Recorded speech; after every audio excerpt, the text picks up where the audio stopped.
সুনামগঞ্জের দোয়ারাবাজার উপজেলাধীন নরসিংপুর ইউনিয়নের খাইরগাঁও গ্রামে ১৪ বছরের এক শিশুকে জোরপূর্বক ধর্ষণ চেষ্টা এবং শ্লীলতাহানির অভিযোগ উঠেছে একই গ্রামের গৌছ উদ্দিনের পুত্র কলিম উদ্দিন এবং কাঁচা মিয়ার পুত্র গিয়াসউদ্দিনের বিরুদ্ধে। শুক্রবার রাত ৮টার দিকে ভিকটিমের বাড়ির পাশে আমন ধানের জমিতে এ ঘটনা ঘটে। বিস্তারিত দেখুন ডেস্ক রিপোর্টে। এ ঘটনায় পরের দিন ১৫ নভেম্বর ভিকটিমের মা বাদী হয়ে দোয়ারাবাজার থানায় লিখিত অভিযোগ দায়ের করেন। অভিযোগ সূত্রে জানা যায়, বখাটে মোহাম্মদ কলিম উদ্দিন ও গিয়াসউদ্দিন সংঘবদ্ধভাবে ১৪ বছরের শিশুর মুখ চাপা দিয়ে ধর্ষণের জন্য টানা হেঁচড়া করে।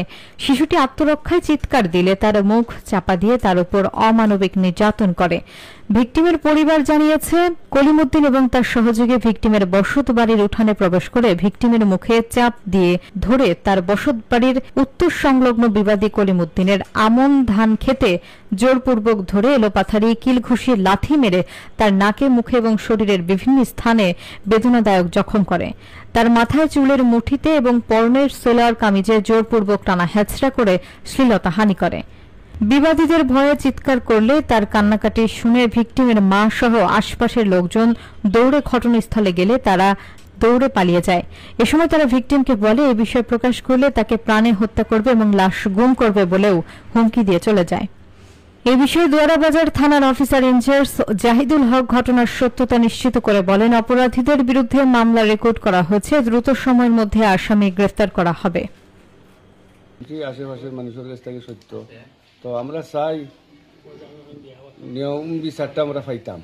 অত্যন্ত এটা খারাপ কাজ করছে, তো এই যে খারাপ কাম করছে, আমি চাই যে অতি বিলম্বে ওরারে ধরি, অর্থাৎ যে উপযুক্ত শাস্তি দেওয়ার জন্য আমি বিশেষ করে প্রশাসনের কাছে। আসসালামু আলাইকুম ওয়া রাহমাতুল্লাহি ওয়া বারাকাতুহু। সবার কাছে আমি সালাম দিলাম। আমি একটা জিনিস আমার মনের মধ্যে অনেক কষ্ট লাগতেছে। আমি একজন ইমাম সাহেব, একটা মাদ্রাসার সুপার। আমি বাংলাদেশের প্রধান উপদেষ্টার কাছে অতি তাড়াতাড়ি বলতেছি যে আমাদের ১ নম্বর আসামি, ২ নম্বর আসামি, ৩ নম্বর কাউসার, উনি আমাদেরকে হুমকি দিতেছে। এমন ভাবে রাস্তাঘাটে হাঁটার সময় অথবা হে মোটরসাইকেল থেকে নিয়ে থাকাকালীন অবস্থায় হে হুমকি দিতেছে। আমি অতি বিলম্বে চাচ্ছি যে প্রথম আসামি, দ্বিতীয় আসামি, তৃতীয় আসামি গ্রেফতার করার জন্য আমি বাংলাদেশের সরকারের কাছে আকুল আবেদন করে বলছি। আমি নামাজ ছাড় পড়ছি, আমি একখালাম বেইমানি বেতরাম লাইন ফোরার কাম করি আর ৩টা বাচ্চা লইয়া আমি আসলাম ফুড়ি হয়েছি স্যার। আজ আমার সম্মানের উপরে হয়েছে হামলা, আমি তো কোনো ক্ষতি করি না।